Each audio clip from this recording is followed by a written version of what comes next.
നമസ്തേ, ഞാൻ ശിവൻ, പാല brilliant study സെൻറ്ററിൽ നിന്നും. Common university entrance exam 2024. നമുക്കറിയാം, സെൻട്രൽ യൂണിവേഴ്സിറ്റികൾ അത് 3 രീതിയിലുണ്ട്.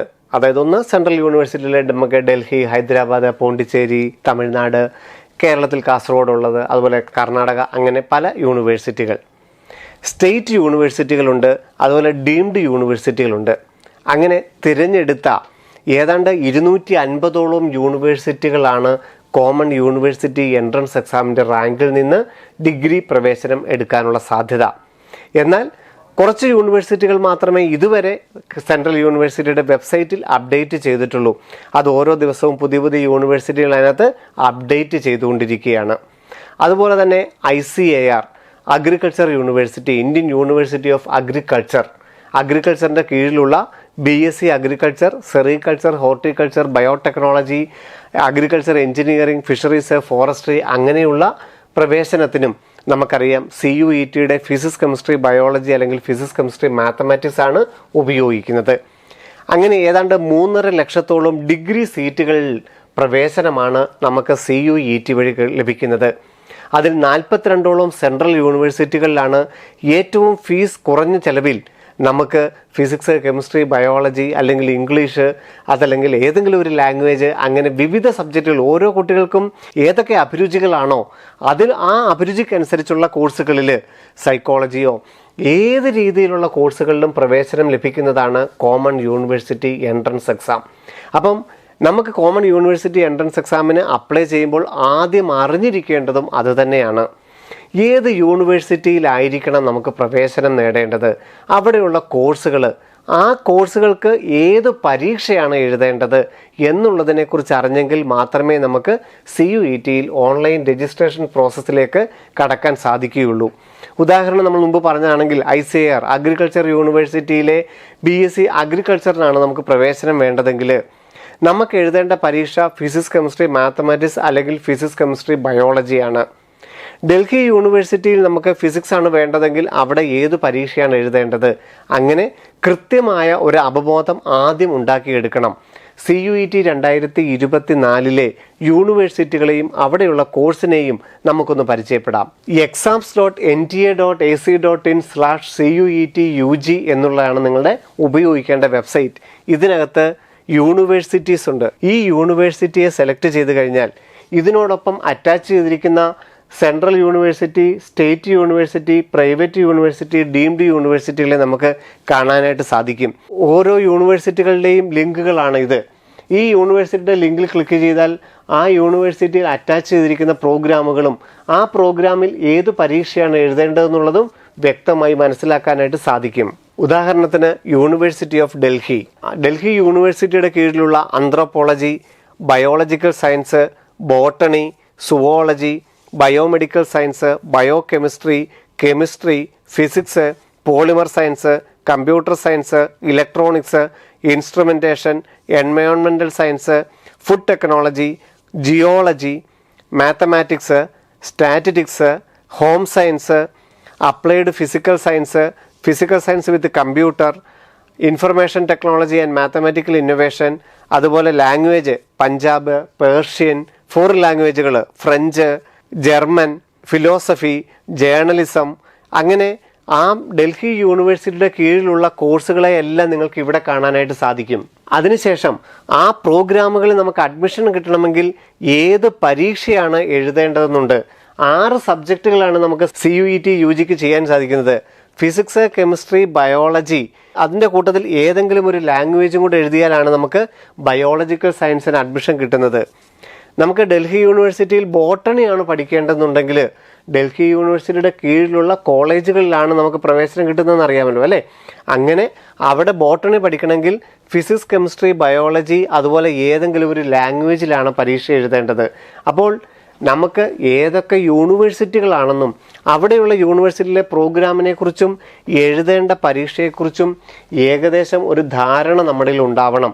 ഈ അപേക്ഷിക്കുന്ന സമയത്ത് തന്നെ നമ്മൾ യൂണിവേഴ്സിറ്റികളും പ്രോഗ്രാമുകളും സെലക്ട് ചെയ്യുകയും ചെയ്യണം. റിസൾട്ട് വന്നതിന് ശേഷം ഭൂരിഭാഗം യൂണിവേഴ്സിറ്റികളിലോട്ടും നേരിട്ട് മാർക്ക് അയച്ചു കൊടുക്കുകയും റാങ്ക് ലിസ്റ്റ് തയ്യാറാക്കുകയും ചെയ്യുകയാണ്.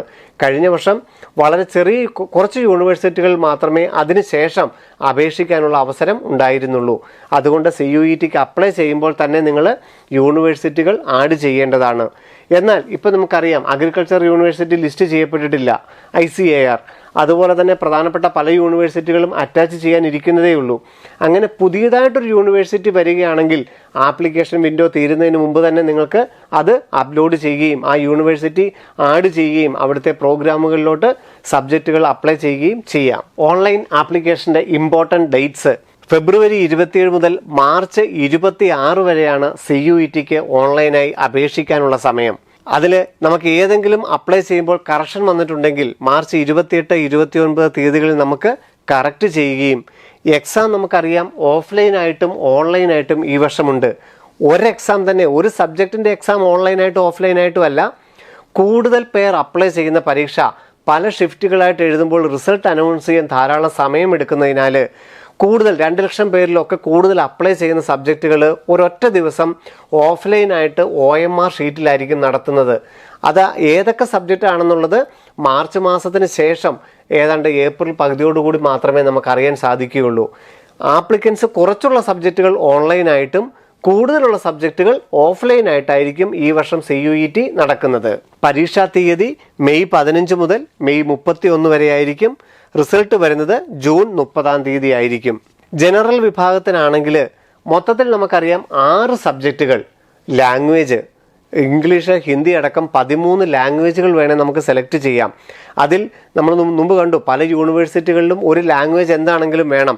ഏറ്റവും കൂടുതൽ ആളുകൾ ഇംഗ്ലീഷ് തന്നെ ആയിരിക്കുമല്ലോ ഓപ്റ്റ് ചെയ്യുന്നത്. അങ്ങനെ ഒരു ലാംഗ്വേജും പിന്നെ ബാക്കി ഏതൊക്കെ സബ്ജക്റ്റുകളാണോ വേണ്ടത് അങ്ങനെ മിനിമം നമ്മൾ 3 സബ്ജക്റ്റുകളെ സെലക്ട് ചെയ്യുന്നുണ്ടെങ്കിൽ ജനറൽ വിഭാഗത്തിന് 1000 രൂപയും OBC EWS വിഭാഗത്തിന് 900 രൂപയും SC ST വിഭാഗത്തിന് 800 രൂപയും ഇന്ത്യക്ക് പുറത്ത് എക്സാം സെൻറ്റർ ഉണ്ട്. അങ്ങനെയാണെങ്കിൽ 4500 രൂപയുമാണ് ആപ്ലിക്കേഷൻ ഫീസായിട്ട് വരുന്നത്. എന്നാൽ നമുക്കറിയാം ഇപ്പോൾ അഗ്രികൾച്ചർ വേണം, അല്ലെങ്കിൽ നമ്മളിപ്പോൾ കണ്ടു ഡൽഹി യൂണിവേഴ്സിറ്റിയിലെ കോഴ്സുകളൊക്കെ ആണെന്നുണ്ടെങ്കിൽ മിനിമം 4 സബ്ജക്റ്റുകളെങ്കിലും അപ്ലൈ ചെയ്യാനായിട്ടുണ്ട്. അപ്പം 3ന് മുകളിലാണ് അപ്ലൈ ചെയ്യേണ്ടതെങ്കിലോ 3ന് ശേഷമുള്ള ഓരോ സബ്ജക്റ്റിനും 400 രൂപ വെച്ച് അടയ്ക്കേണ്ടതായി വരും. ഹൈബ്രിഡ് മോഡ് ഓഫ് ടെസ്റ്റ് എന്ന് പറഞ്ഞിരിക്കുന്നത് അതുകൊണ്ടാണ്. കമ്പ്യൂട്ടർ ടെസ്റ്റും ഉണ്ട്, പെൻ ആൻഡ് പേപ്പറും ഉണ്ട്. ഒരു സബ്ജക്റ്റിനല്ല, അത് ആപ്ലിക്കൻസ് കൂടുതലുള്ളതിന് ഓഫ്ലൈനായിട്ടും ആപ്ലിക്കൻസ് കുറച്ചുള്ളതിന് ഓൺലൈനായിട്ടും. എല്ലാം ഒബ്ജക്റ്റീവ് ടൈപ്പ് എക്സാമുകളാണ്. നമുക്കിപ്പോൾ ഫിസിക്സ്, കെമിസ്ട്രി, ബയോളജിയുടെ കഴിഞ്ഞ വർഷത്തെ എല്ലാം കണ്ടതാണ്. നമ്മുടെ നീറ്റിൻ്റെയോ JEE-ൻ്റെയോ ഒക്കെ പോലെ തന്നെ ഒബ്ജക്റ്റീവ് ടൈപ്പ്. എന്നാൽ ലാംഗ്വേജ് വരുമ്പോഴോ കോംപ്രഹെൻഷൻ മോഡായിരിക്കും. ഒരു പാരഗ്രാഫ് തന്നിട്ട് അതിൻ്റെ ആൻസറുകൾ മാർക്ക് ചെയ്യാൻ പറ്റും. അത് ഒബ്ജക്റ്റീവ് ടൈപ്പ് തന്നെ, പക്ഷേ കോംപ്രഹെൻഷൻ മെത്തേഡാണെന്ന് മാത്രമേ ഉള്ളൂ. നമ്മളുടെ സബ്ജക്റ്റുകളെല്ലാം സാധാരണ ഒബ്ജക്റ്റീവ് ടൈപ്പ് തന്നെയാണ് നടത്തുന്നത്. ഈ പരീക്ഷ 13 ലാംഗ്വേജുകളിൽ നമുക്ക് വേണമെങ്കിൽ എഴുതാം. റീജിയണൽ ലാംഗ്വേജുകളിൽ ഇംഗ്ലീഷ് അല്ലെങ്കിൽ ഗുജറാത്തി, കന്നഡ, മലയാളം ഉൾപ്പെടെയുള്ള ഈ ഭാഷയിൽ നമുക്ക് വേണമെങ്കിൽ എക്സാം എഴുതാം. പക്ഷേ ഇവിടെയും നമുക്ക് ഇംഗ്ലീഷിൽ എഴുതുന്നതായിരിക്കും ഏറ്റവും അഭികാമ്യം. CUET 2024 സിലബസ്, ഈ സിലബസ് സംബന്ധിച്ച് അല്പം ആശയക്കുഴപ്പം നിലനിൽക്കുന്നു. CUET 2024 ഈ സിലബസ് നമ്മുടെ വെബ്സൈറ്റിൽ കാണുന്ന സിലബസിനകത്ത് നമുക്ക് നോക്കിക്കഴിഞ്ഞാൽ കട്ട് ചെയ്യാത്ത പഴയ ഓൾഡ് സിലബസ് അനുസരിച്ചാണ് ഇവർ ഇപ്പോൾ സിലബസ് പബ്ലിഷ് ചെയ്തിരിക്കുന്നത്. അതായത് കെമിസ്ട്രിയിലൊക്കെ ഒഴിവാക്കിയിരിക്കുന്ന എല്ലാ ചാപ്റ്ററുകളും ഇവർ ഉൾപ്പെടുത്തിയിട്ടുണ്ട്. അപ്പോൾ ഈ വർഷം +2 എക്സാം എഴുതുന്ന കുട്ടിയെ സംബന്ധിച്ചോളം അദ്ദേഹം പഠിച്ചിട്ടില്ലാത്തൊരു ടോപ്പിക്ക്, അദ്ദേഹത്തിന് പാഠപുസ്തകം പോലും ഇല്ലാത്ത ഒരു സബ്ജക്റ്റിൽ നിന്ന് ക്വസ്റ്റ്യനുകൾ വന്നേക്കാമെന്നുള്ളതാണ് ഇപ്പോൾ CUETയുടെ വെബ്സൈറ്റിൽ നിന്ന് മനസ്സിലാകുന്നത്. എന്നാൽ നമ്മൾ NTA കോൺടാക്ട് ചെയ്തപ്പോൾ ഉടൻ തന്നെ അപ്ഡേറ്റ് ചെയ്യുമെന്നുള്ള അറിയിപ്പാണ് നമുക്ക് ലഭിച്ചത്. പക്ഷേ നിലവിൽ പഴയ NCERT അനുസരിച്ച് മുഴുവൻ സിലബസുകളും ഉൾപ്പെടുത്തിയിട്ടുണ്ട്. CUET 2024 ക്വസ്റ്റ്യൻ്റെ പാറ്റേൺ എങ്ങനെയായിരിക്കും എന്നുകൂടി നമുക്കൊന്ന് പരിശോധിക്കാം. 45 മിനിറ്റ് ഡ്യൂറേഷൻ ഉള്ളതുകൊണ്ട് 60 മിനിറ്റ് ഡ്യൂറേഷൻ ഉള്ളതുകൊണ്ട്, പക്ഷേ ക്വസ്റ്റ്യനുകൾ മൊത്തം 50 ചോദ്യങ്ങളിൽ നിന്ന് 40 കൃത്യമായ ഉത്തരങ്ങളാണ് നമ്മൾ എഴുതേണ്ടത്. മൊത്തം ചോദ്യങ്ങൾ 50, 40 എണ്ണം എഴുതണം. 40ന് മുകളിൽ എഴുതി കഴിഞ്ഞാൽ ആദ്യം നമ്മൾ മാർക്ക് ചെയ്യുന്ന 40 എണ്ണമേ പരിഗണിക്കുകയുള്ളൂ. അതിന് ഓൺലൈൻ ടെസ്റ്റ് ആണെന്നുണ്ടെങ്കിൽ നമുക്കറിയാലോ, നമുക്ക് 40 എണ്ണം മാർക്ക് ചെയ്യാൻ പറ്റുള്ളൂ. പക്ഷേ ഓഫ്ലൈനായിട്ടാണ് വരുന്നതെങ്കിൽ ആ ആദ്യത്തെ 40 എണ്ണം മാത്രമേ റീഡ് ചെയ്യുകയുള്ളൂ. അതിൽ ഫിസിക്സ്, കെമിസ്ട്രി, മാത്തമാറ്റിക്സ് പോലെയുള്ളതിന് 60 മിനിറ്റ് നമുക്ക് സമയം നൽകിയിട്ടുണ്ട്. ജനറൽ ടെസ്റ്റിനും 60 മിനിറ്റ് നമുക്ക് നൽകിയിട്ടുണ്ട്. 60 മിനിറ്റ് നമ്മൾ 40 കൃത്യമായ ഉത്തരങ്ങൾ എഴുതിയാൽ മതിയാകും. ഈ സബ്ജക്റ്റുകളല്ലാതെ ബയോളജി പോലെയുള്ളതിന് നമുക്ക് മൊത്തം 45 മിനിറ്റ് അനുവദിക്കുകയുള്ളൂ. 45 മിനിറ്റിൽ 50 ചോദ്യങ്ങളിൽ നിന്ന് 40 എണ്ണം നമ്മൾ കൃത്യമായിട്ട് എഴുതേണ്ടതായിട്ടുണ്ട്. CUET 2024 ഓൺലൈനായിട്ട് അപ്ലൈ ചെയ്യുമ്പോൾ നമ്മൾ ആദ്യം പറഞ്ഞത് എന്താണ്? കൃത്യമായി യൂണിവേഴ്സിറ്റിയെക്കുറിച്ചും ആ യൂണിവേഴ്സിറ്റിയിൽ ഏതൊക്കെ പ്രോഗ്രാമുകളാണ് പരീക്ഷ എഴുതേണ്ടത്, 6 സബ്ജക്റ്റ് നമുക്ക് മൊത്തം എഴുതാനായിട്ട് സാധിക്കുകയുള്ളൂ. അപ്പം കൃത്യമായിട്ട് യൂണിവേഴ്സിറ്റിയെക്കുറിച്ചും അതിൻ്റെ പ്രോഗ്രാമിനെക്കുറിച്ചും ഏതൊക്കെ സബ്ജക്റ്റുകൾ എഴുതണം എന്നുള്ളതിനെക്കുറിച്ചും കൃത്യമായൊരു ധാരണ നമുക്കുണ്ടാവണം. എന്താണെങ്കിലും ഒരു ലാംഗ്വേജ് നമുക്ക് എഴുതണം, ഇംഗ്ലീഷ് നമുക്ക് എഴുതാം. പിന്നെ നമുക്ക് ജനറൽ ടെസ്റ്റ്, നമുക്ക് സാധാരണ ഫോറിൻ ലാംഗ്വേജ് ഒക്കെയാണ് നമുക്ക് പഠിക്കേണ്ടതെങ്കിൽ ജനറൽ ടെസ്റ്റ് ആണ് എഴുതേണ്ടത്, മെൻ്റൽ എബിലിറ്റി, റീസണിങ് പോലെയുള്ളത്. അത് പക്ഷേ നിർബന്ധമുള്ളതല്ല, പക്ഷേ ലാംഗ്വേജ് നിർബന്ധമാണ്. പിന്നെ ഫിസിക്സ്, കെമിസ്ട്രി, ബയോളജി അല്ലെ ഫിസിക്സ്, കെമിസ്ട്രി, മാത്തമാറ്റിക്സ് ഒക്കെ ആണെന്നുണ്ടെങ്കിൽ നമുക്ക് അതനുസരിച്ച് മൊത്തം 6 സബ്ജക്റ്റുകൾ നമുക്ക് ചാർട്ട് ചെയ്ത് വെക്കാം. അതുകൂടാതെ നമുക്ക് ഓൺലൈൻ അപ്ലൈ ചെയ്യുമ്പോൾ വേണ്ടത് ഫോട്ടോയും സിഗ്നേച്ചറും അപ്ലോഡ് ചെയ്യേണ്ടതായിട്ടുണ്ട്. ഫോട്ടോ 200 കിലോബൈറ്റ്സിൽ താഴെയുള്ള വൈറ്റ് ബാക്ക്ഗ്രൗണ്ട് ഉള്ള സാധാരണ ഒരു പാസ്പോർട്ട് സൈസ് ഫോട്ടോ, സിഗ്നേച്ചർ 30 കിലോബൈറ്റ്സിൽ താഴെയുള്ളത്. ഈ 2 മാത്രം അപ്ലോഡ് ചെയ്താൽ മതി. Address proof, category certificate, finger impression ഒന്നും അപ്ലോഡ് ചെയ്യേണ്ടതായിട്ടില്ല. ഫോട്ടോയും സിഗ്നേച്ചറും മാത്രം അപ്ലോഡ് ചെയ്താൽ മതിയാകും. പേഴ്സൺസ് ഡിസബിലിറ്റി ഉള്ളവരാണെങ്കിൽ PWD സർട്ടിഫിക്കറ്റ് അപ്ലോഡ് ചെയ്യേണ്ടതാണ്. ക്വസ്റ്റ്യൻ പേപ്പർ മീഡിയം, ഇംഗ്ലീഷ് ഉണ്ട്, ഹിന്ദി ഉണ്ട്, പിന്നെ റീജിയണൽ ലാംഗ്വേജിലുണ്ട്. നമ്മൾ എവിടെയാണോ എക്സാം സെൻറ്റർ ഓപ്റ്റ് ചെയ്യുന്നത് അതനുസരിച്ച് വേണമെങ്കിൽ റീജിയണൽ ലാംഗ്വേജിലും പരീക്ഷ എഴുതാം. മൊത്തത്തിൽ CUET 2024 നമ്മളൊന്ന് അപഗ്രഥിച്ചാൽ നമുക്ക് 61 സബ്ജക്റ്റുകളാണ് മൊത്തം CUETയിൽ നിന്ന് നമുക്ക് പരീക്ഷ എഴുതാനായിട്ട് സാധിക്കുന്നത്. അതിൽ 33 ലാംഗ്വേജുകളുണ്ട്, 27 ഡൊമൈൻ സബ്ജക്റ്റുകളുണ്ട്, ഒരു ജനറൽ ടെസ്റ്റ് ഉണ്ട്. ഇത്രയും സബ്ജക്റ്റുകളാണ് CUETയിൽ പരീക്ഷ എഴുതാനായിട്ട് നമുക്ക് സാധിക്കുന്നത്. എന്നാൽ അതിൽ ഒരു വിദ്യാർത്ഥിക്ക് 6 എണ്ണം മാത്രമേ, ഏറ്റവും താല്പര്യമുള്ള 6 എണ്ണം മാത്രമേ സെലക്ട് ചെയ്യാനായിട്ട് സാധിക്കുകയുള്ളൂ.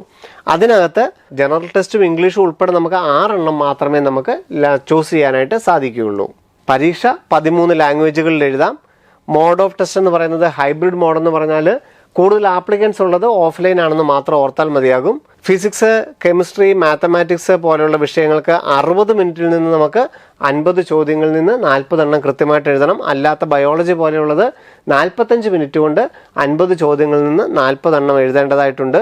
ഒരു ദിവസം പല ഷിഫ്റ്റുകൾ, 3 ഷിഫ്റ്റുകൾ വരെ നടത്തിയായിരിക്കും പരീക്ഷ കംപ്ലീറ്റ് ചെയ്യുന്നത്.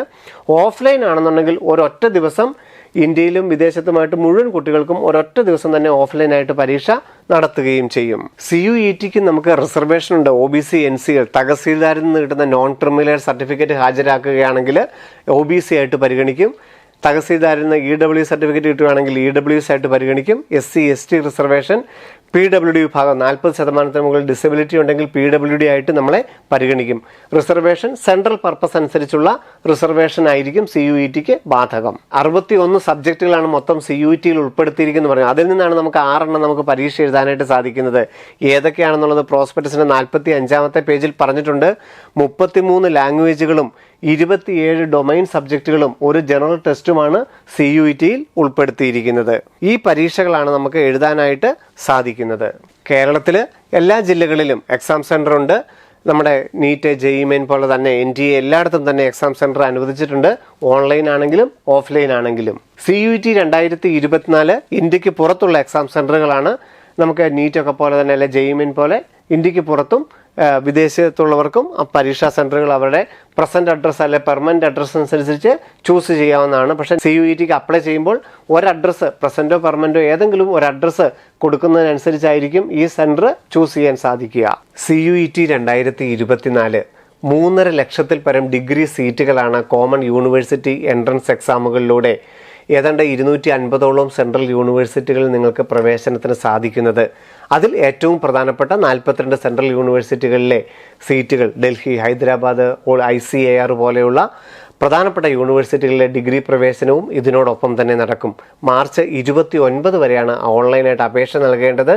ഇതിൻ്റെ ഓൺലൈനായിട്ട് അപ്ലൈ ചെയ്യേണ്ട സ്റ്റെപ്പ് ബൈ സ്റ്റെപ്പുകൾ, അതായത് നമ്മൾ നീറ്റിനൊക്കെ അപ്ലൈ ചെയ്ത പോലെ JEE മെയിനൊക്കെ അപ്ലൈ ചെയ്ത പോലെ ഒരു രജിസ്ട്രേഷൻ പ്രോസസ്സ് നമുക്ക് വ്യക്തമായിട്ട് ബ്രില്യൻ യൂട്യൂബ് ചാനൽ അപ്ലോഡ് ചെയ്യും. അതിനായിട്ട് 2 കാര്യങ്ങൾ കൂടി NTA അപ്ഡേറ്റ് ചെയ്യേണ്ടതായിട്ടുണ്ട്. ഒന്ന്, അഗ്രികൾച്ചർ യൂണിവേഴ്സിറ്റി ICAR ഇതിനകത്ത് വന്നിട്ടില്ല. സിലബസ് പരിഷ്കരിച്ചിട്ടില്ല. ഇത് രണ്ടും വന്നതിന് ശേഷം ഏറ്റവും അടുത്ത് തന്നെ CUETക്ക് ഓൺലൈനായിട്ട് അപ്ലൈ ചെയ്യേണ്ടത് എങ്ങനെയാണെന്നുള്ളതിൻ്റെ വിശദമായ വീഡിയോ ബുള്ളൻ യൂട്യൂബ് ചാനൽ അപ്ഡേറ്റ് ചെയ്യും. അതിനുശേഷം എല്ലാവർക്കും CUETക്ക് അപ്ലൈ ചെയ്യാവുന്നതാണ്. മാർച്ച് 26 വരെ അപ്ലൈ ചെയ്യാനായിട്ടുള്ള അവസരം ഉണ്ടാകും. അതിനുശേഷം കറക്ഷൻ ടൈമുണ്ട്. ആരെങ്കിലും യൂണിവേഴ്സിറ്റികളിൽ ചേർക്കാൻ വിട്ടുപോയിട്ടുണ്ടെങ്കിൽ, ഓൾറെഡി അപ്ലൈ ചെയ്ത് കഴിഞ്ഞിട്ടുണ്ടെങ്കിൽ ആ സമയത്തൊക്കെ യൂണിവേഴ്സിറ്റികൾ ആഡ് ചെയ്യുകയും പരീക്ഷാ ഫീസ് കൂടുതലായിട്ട് അടയ്ക്കാനുണ്ടെങ്കിൽ അടയ്ക്കുകയും ചെയ്യാം. എന്നാൽ 6 സബ്ജക്റ്റ് മാത്രമേ നമുക്ക് എഴുതാൻ സാധിക്കുകയുള്ളൂ. അതുകൊണ്ട് ഇപ്പോഴേ അപ്ലൈ ചെയ്യാതിരിക്കുന്നതാണ് അഭികാമ്യം. നമുക്ക് ഒരാഴ്ചയും കൂടെ വെയിറ്റ് ചെയ്തിട്ട് എല്ലാ യൂണിവേഴ്സിറ്റികളും ആഡ് ചെയ്തിട്ട് CUETയിൽ ഓൺലൈനായിട്ട് അപ്ലൈ ചെയ്യുന്ന വീഡിയോ ബുള്ളൻ യൂട്യൂബ് ചാനലിൽ അപ്ലോഡ് ചെയ്യുന്നതായിരിക്കും. വീണ്ടും കാണാം. നന്ദി, നമസ്കാരം. എൻട്രൻസ് സംബന്ധമായ വാർത്തകളും അപ്ഡേഷനുകളും ഏറ്റവും വേഗം ആധികാരികമായി അറിയാൻ ബ്രില്യൻ സ്റ്റഡി സെന്റർ പാല യൂട്യൂബ് ചാനൽ സബ്സ്ക്രൈബ് ചെയ്യുക. ബെൽ ഐക്കൺ അമർത്തുക. ഈ വീഡിയോ മറ്റ് സുഹൃത്തുക്കളിലേക്കും ഷെയർ ചെയ്ത് നൽകുക.